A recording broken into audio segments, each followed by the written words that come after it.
اعوذ باللہ من الشیطان الرجیم بسم اللہ الرحمن الرحیم انا بے شک المتقین متقی لوگ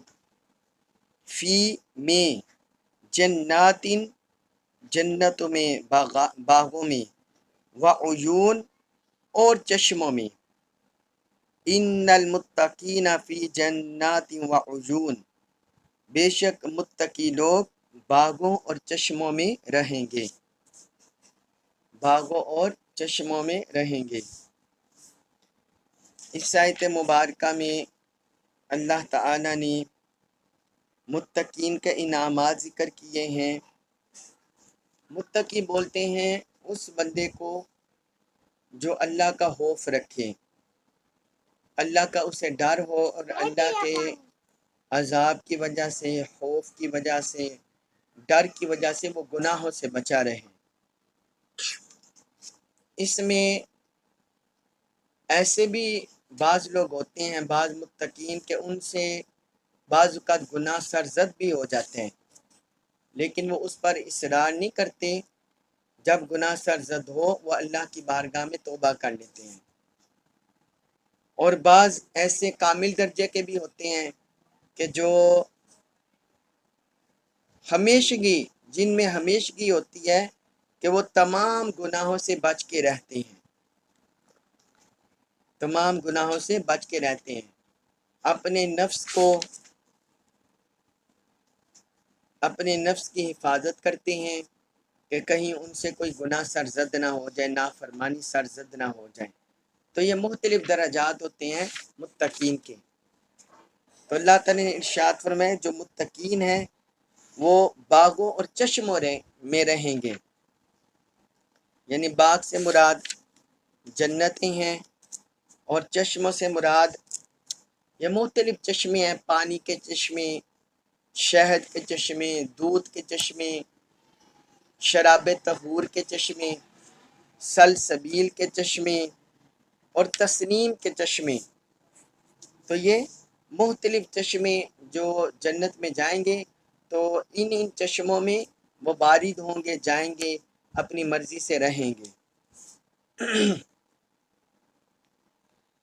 آگے سورۃ الحجر آیت نمبر 46، اس میں ارشاد فرمایا ادخلوہا، ادخلو تم داخل ہو جاؤ، ہاں ان میں، یعنی ان جنتوں میں یا چشموں میں ان سے کہا جائے گا تم ان میں داخل ہو جاؤ، بسلامن، سلامتی کے ساتھ، بی کا مطلب ساتھ، سلامن سلامتی، سلامتی کے ساتھ، آمینین بے خوف ہو کر۔ تو ان سے کہا جائے گا تم ان میں سلامتی کے ساتھ بے خوف ہو کر داخل ہو جاؤ، یعنی جو نعمتیں اور جو انعامات ان کے مقدر ہوں گی، جنت کے باغات اور چشمے، تو پھر قیامت کے بعد انہیں جب فیصلے ہو جائیں گے انہیں کہا جائے گا کہ ان میں سلامتی اور بے خوف ہو کر امن کی حالت میں داخل ہو جاؤ۔ سلامتی سے مراد ہے دوزخ سے سلامتی اور حفاظت، اسی طرح ہر آفت سے سلامتی، اللہ تعالیٰ کے غضب سے سلامتی، اس کے عذاب سے سلامتی، اور اللہ تعالیٰ کی سلامتی کے ساتھ، یہ بھی مراد ہے اللہ تعالیٰ کی سلامتی کے ساتھ۔ اور آمینین بے خوف ہو کر، اس سے مراد یہ ہے کہ اللہ کے عذاب سے بے خوف ہو کر، اللہ کا عذاب، اللہ کا غضب، اس سے بے خوف ہو کر۔ اور اگر جنت میں چلے گئے ہیں تو کہیں اس سے نکل جانے کا ڈر نہ ہو، تو اس سے بھی بے خوف ہو کر، پھر موت سے بے خوف ہو کر کہ جنت میں موت بھی نہیں آنی، وہاں دائمی زندگی ہونی ہے۔ قیامت کے بعد، قیامت کے دن اللہ تعالیٰ نے موت کو بھی ذبح کر دینا ہے، تو موت سے بھی بے خوف ہو کر۔ اسی طرح مرض ہے، مصیبت ہے، جو دنیا میں انسان طرح طرح کا شکار ہوتا ہے، مختلف امراض میں، مختلف تکالیف اور مسائل میں، تو ان سے بھی بے خوف ہو کر، یعنی یہ ہر طرح کے بے ہر قسم کی جو مصیبت، تنگی، تکلیف، عذاب، غضب، ہر قسم اس سے بے خوف ہو کر انہیں کہا جائے گا تم داخل ہو جاؤ ان جنتوں میں، چشموں میں۔ اس کے بعد ہے سورۃ الحجر آیت نمبر 47، اور اس میں ارشاد فرمایا وَنَزَعْنَا با اور نزعنا ہم کھینچ لیں گے، ما جو کچھ فی میں صدورہم ان کے سینوں میں تھا، جو کچھ ان کے سینوں میں تھا وہ ہم کھینچ لیں گے، من سے غلن کدورت، ان کے دلوں میں جو رنجشیں ہوں گی وہ ہم سب کھینچ لیں گے، جو کدورت ہوگی وہ ہم سب کھینچ لیں گے۔ احوانن بائی بائی ہوں گے، احوانن بائی بائی ہوں گے، علی اوپر، سرورن مسندوں پر، بیٹھنے والی جگہوں پر، مسندوں پر، متقابلین آمنے سامنے، آمنے سامنے بیٹھے ہوئے۔ وَنَزَعْنَا مَا فِي صُدُورِهِم مِّن غِلٍّ اور ہم وہ ساری قدورت باہر کھینچ لیں گے جو دنیا میں ان کے سینوں میں تھی۔ احوانًا علی سرر متقابلین وہ جنت میں بائی بائی بن کر آمنے سامنے مسندوں پر بیٹھے ہوں گے۔ اس آیت مبارکہ میں اللہ تعالیٰ نے ان کی کیفیت بھی ذکر کر دی، اور جو دنیا میں ایک مسلمان کے دوسرے مسلمان کے بارے میں دل میں رنجش تھی، کدورت تھی، یا کوئی حسد تھا، بغض تھا، عناد تھا، اللہ تعالیٰ جنت میں سب اہل ایمان کے دلوں میں آپس میں رنجش رکابتوں کو نکال دے گا، ان کے دل پاک صاف ہو جائیں گے، نہ کسی کے دل میں کدورت ہوگی، نہ کسی کے بارے میں عناد اور رنجش ہوگی، پاک صاف ہو کر، پاک دل ہو کر جنتوں میں رہیں گے۔ علی سرر متقابلین آگے ان کی کیفیت ذکر کی کہ وہ مسندوں پر آمنے سامنے بیٹھے ہوں گے، بائی بائی بن کر، یعنی جب اللہ تعالیٰ نے قدورت نکال دی، پہلے بھی ایمانی رشتہ تھا دنیا میں بائی بائی تھے، مگر جو قدورت رنجش کسی بھی وجہ سے آ گئی تو جنت میں نکال دی جائے گی دلوں سے، پھر وہ بائی بائی ہو کر وہاں رہیں گے اور آمنے سامنے مسندوں پر بیٹھیں گے، ایک دوسرے کے آمنے سامنے نشستوں پر بیٹھیں گے، سیٹنگ ہوگی ان کی آمنے سامنے۔ اس کے بارے میں روایت ہے حضرت عبداللہ بن عباس رضی اللہ عنہما، انہوں نے فرمایا وہ ایک دوسرے کے بالمقابل ہوں گے اور ایک دوسرے کی طرف پیٹھ نہیں کریں گے،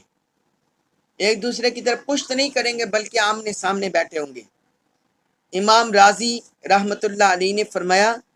جس طرح دو شیشے آپس میں آمنے سامنے رکھے ہوں تو ایک کا عکس دوسرے میں نظر آتا ہے، اسی طرح جب جنتی آپس میں ایک دوسرے کے آمنے سامنے بیٹھے ہوں گے تو ایک کے انوار دوسرے میں منعکس ہوں گے، یعنی دوسرا جو جنتی ہے وہ ایک کا روشنی لے گا اور ادھر بیٹھنے والا دوسرے کی روشنی لے گا، اس طرح ان کے انوار آپس میں منعکس ہوں گے ایک دوسرے کی طرف، تو یہ حال ہوگا کیفیت ان کی مسندوں پر بیٹھے ہوئے۔ اس کے بعد ہے سورۃ الحجر آیت نمبر 48، اس میں ارشاد فرمایا لا نہیں، یمسو پہنچے گی ہم انہیں،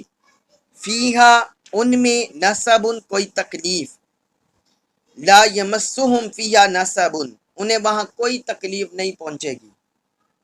وما اور نہ، ہم وہ، منہا اس میں سے، بمحرجین نکالے جائیں گے۔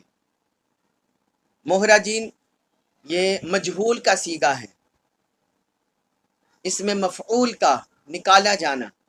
تو فرمایا وہ وہاں سے نکالے بھی نہیں جائیں گے۔ اب اللہ تعالیٰ نے جو اور نعمتیں ان کو جنت میں ملیں گی، اللہ تعالیٰ نے یہاں یہ اس کا ذکر کر دیا، فرمایا وہاں انہیں کوئی تکلیف نہیں پہنچے گی۔ دنیا میں انسان رہتا ہے،